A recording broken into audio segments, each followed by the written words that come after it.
পাহাড় থেকে ঝর্ণা আসছে এখানে। এখানে দেখছেন নৌকা,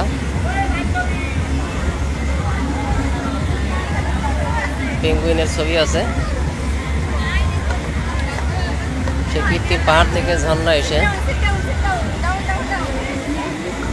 এই নদীর লেকের নদীতে এখানে আসছে। আপনারা একটু লক্ষ্য করেন, ধীরে ধীরে সেই পাহাড়ি ঝর্ণার দিকে আমরা এগোচ্ছি। এখানে এই যে লক্ষ্য করেন যে এই পাহাড়ি ঝর্ণায় এখানে শিশুরা, বাচ্চারা এবং বড় বড় মানুষেরাও দেখা যাচ্ছে। এখানে এই ঝর্ণা থেকে পানি আসছে, পাহাড়িয়া ঝর্ণা। এই দৃশ্যটা আসলে মনোরম, খুব সুন্দর। এই ঝর্ণার পানি এসে চলে যাচ্ছে লেকে। লেকে চলছে নৌকা রাইড।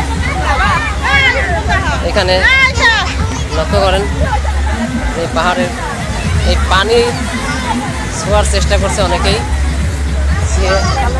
কেমন লাগছে এই পাহাড়ের ঝর্ণা এসে তোমাকে? হ্যাঁ, অনেক ভালো লাগছে। এই পাহাড়ি ঝর্ণায় কি তোমাকে গোসল করতে মন চাচ্ছে? গোসল করতে মন চায়। তুমি কি সাঁতার জানো? আচ্ছা, সাঁতার জানো। তোমার কেমন লাগছে এই ঝর্ণা এসে? খুবই মজাদার। তুমি কি এই ঝর্ণায় তোমাকে স্নান করতে ইচ্ছা করছে? তুমি কি সাঁতার জানো? সাঁতার জানো না? সাঁতার না জানলে তো ঝর্ণার এই লেকে গোসল করা যাবে না। জানো? হ্যাঁ, আচ্ছা, অল্প অল্প সাঁতার জানো। হ্যাঁ, ঠিক আছে। তাহলে পরিপূর্ণভাবে সাঁতার শিখে তারপরে এই ঝর্ণার পানিতে নেমে লেকের পানিতে নামতে হবে। ওইদিকে দেখেন অনেকেই বাচ্চারা এই ঝর্ণার পানি যাচ্ছে। আসলে দৃশ্যটি খুবই সুন্দর এবং দারুণ মনোমুগ্ধকর। এখানে পেঙ্গুইনের ছবি দেখছেন।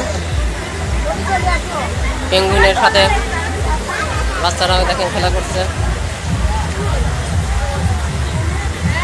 বন্ধুরা, এই ভিডিওটি যদি ভালো লেগে থাকে তাহলে অবশ্যই আমাদের চ্যানেলটি লাইক এবং সাবস্ক্রাইব করবেন। ধন্যবাদ।